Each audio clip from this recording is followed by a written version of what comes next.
I believe this is a first for this channel.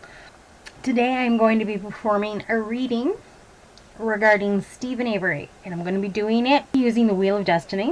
When I use the Wheel of Destiny, it involves asking a question, using a pendulum over the wheel, wherever the pendulum settles, and sometimes it does bounce across a couple, but I do this with my eyes closed, so I don't actually look at the wheel until that pendulum has settled. That way I can't manipulate the results at all. Then there's a chart, and the answer is different for every question. There's 100 of them, and there are 12 spaces, I think, on the 13. There are 13 spaces on the board on the Wheel of Destiny. So every question has, the math is astronomical. It is like, thank God the wheel comes with a chart to help you find the answers in the book, and that's all I can say. So yeah, let's get to it. Alright, so the first question is Steven Avery telling the truth regarding his innocence? And the Wheel of Destiny told me there is some truth in it. Okay, let's see what else the wheel has to say. And the second question is my intuition concerning Steven Avery's innocence, and I believe he is innocent, is this accurate? And the book says, do not rush into your decision. Certain information will come to light, making more alterations to these plans advisable. Wait to make your conclusion. Okay, so a little weird, but do not rush in. Certain information still needs to come to light, which will make alterations. So wait, okay. What will the outcome of my questions regarding Steven Avery be?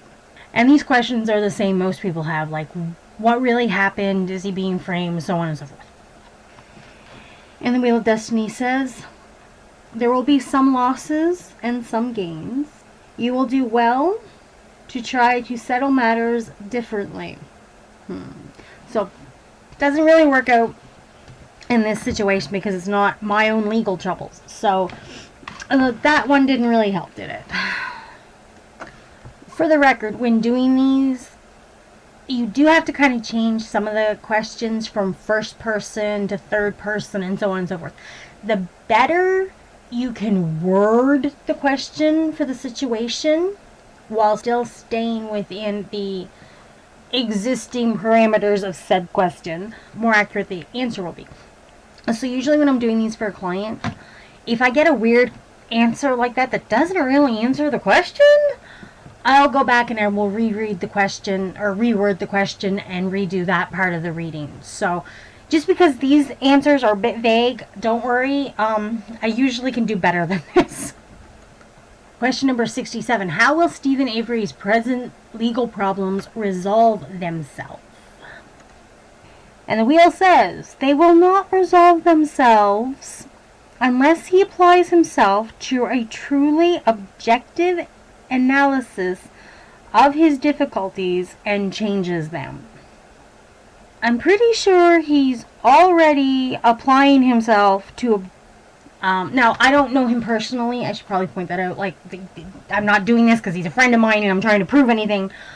I am just a desperate housewife trying to find some answers, and I thought this would kind of be a fun way to go about doing it while showing you guys kind of what the Wheel of Destiny can do.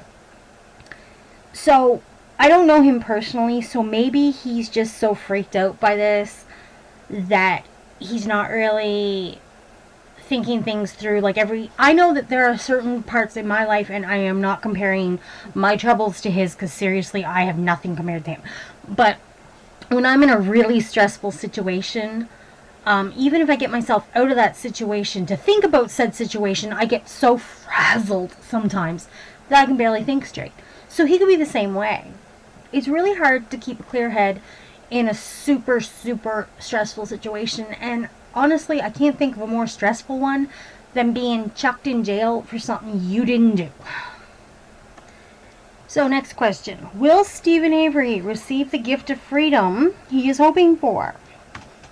And the Wheel of Destiny says, not quite the gift he's looking for, but one better, in fact.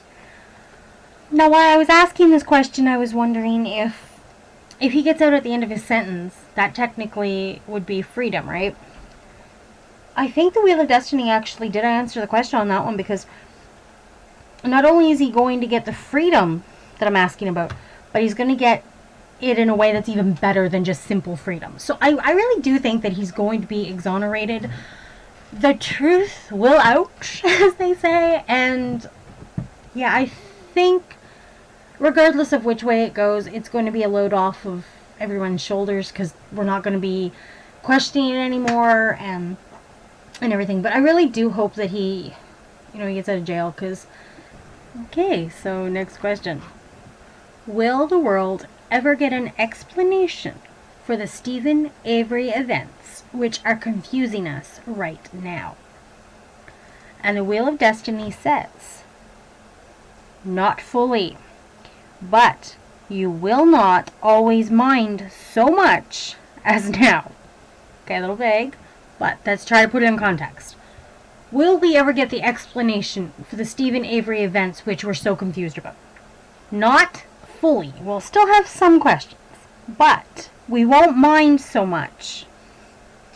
Again, I think this is a valid answer from the Wheel of Destiny, because we're always going to wonder. We're always going to have questions. Even if it comes out that he was framed and he's completely innocent, we're always going to wonder, well, why did they frame him? Why did they go through so much trouble? I mean, these are weapon-carrying police officers.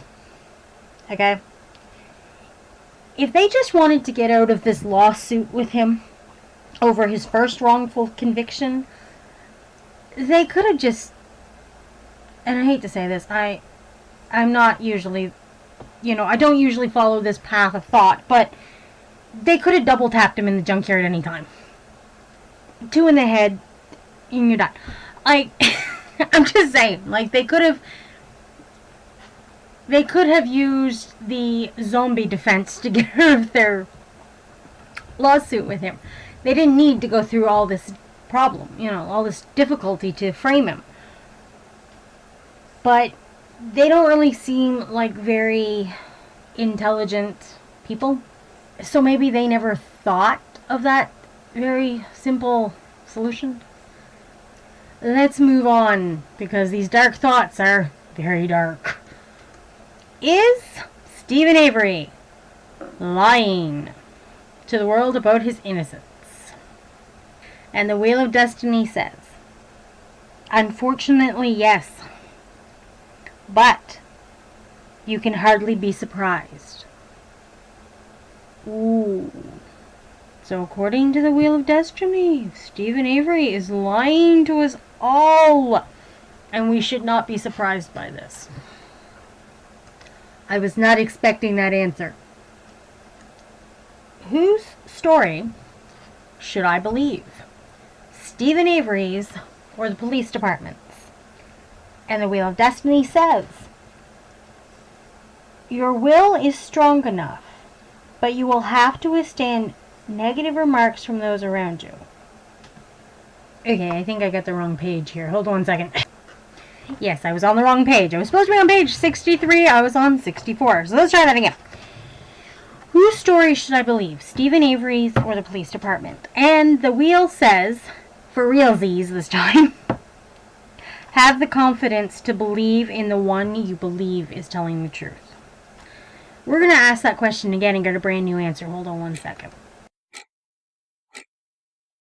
So, should we believe Steven Avery or the police? And the Wheel of Destiny says both stories are exaggerated. And you can honestly believe the more credible story. So whose story is more credible? Whose story is more believable? No, not believable, credible. this is where things get hazy. Who really is credible? We have a police department that has already sent this guy to jail once for a crime he didn't commit, versus someone who did some B&Es as a kid.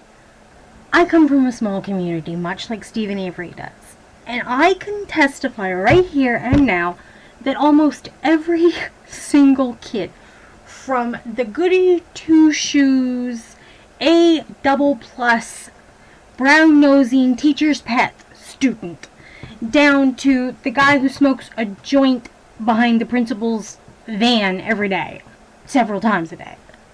Everybody from the most pious to the scum of the earth, every single one of us has gone in someplace, whether it was a break and enter where we actually broke in, or where we unlawfully entered, which is simply meaning we found a house that was unlocked, or we found a car that was unlocked, and we went in and we took a look around.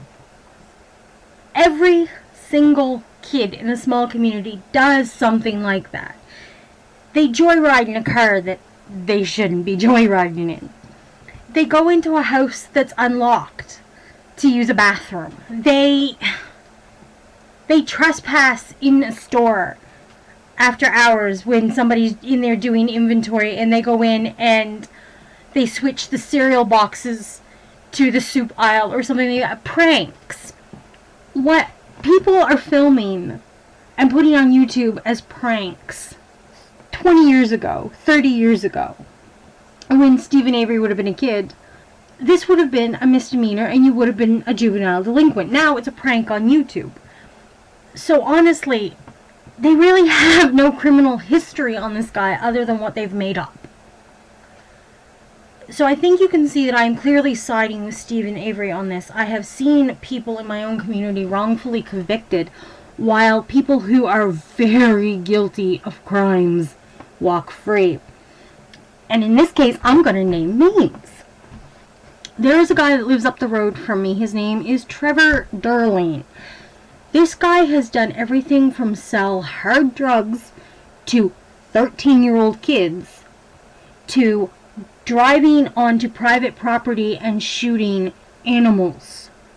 And I mean everything from deer to horses to family pets.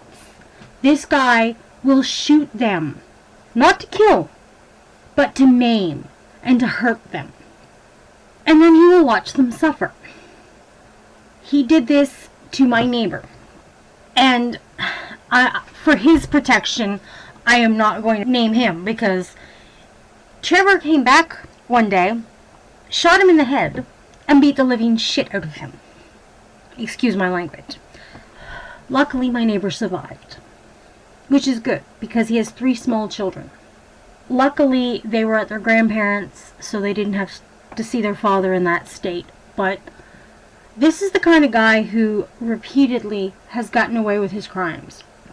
Meanwhile, a friend of mine he served time in jail, and he was only a teen. They convicted him as an adult because he was caught in the throes of passion with his Catholic girlfriend, and her grandparents said, "Oh no, you're 16 and he's 17. That's not allowed." It blows my mind that she didn't have the guts to stand up to them and say, "Look, I've been dating him for 6 months and we've been sneaking around the whole time." Instead, she claimed he broke into the house and had his way with her. I know this girl, again, grew up with her. Blows my mind how lazy small town police can really be. They will take the easy route 99% of the time, it seems, and leave the real criminals walking around free. So, my own personal experience tells me that it really is likely that this Steven Avery guy is innocent and he's been framed. That's my opinion on it. Sorry this was such a long video. I'm going to shut up now. Blessed be.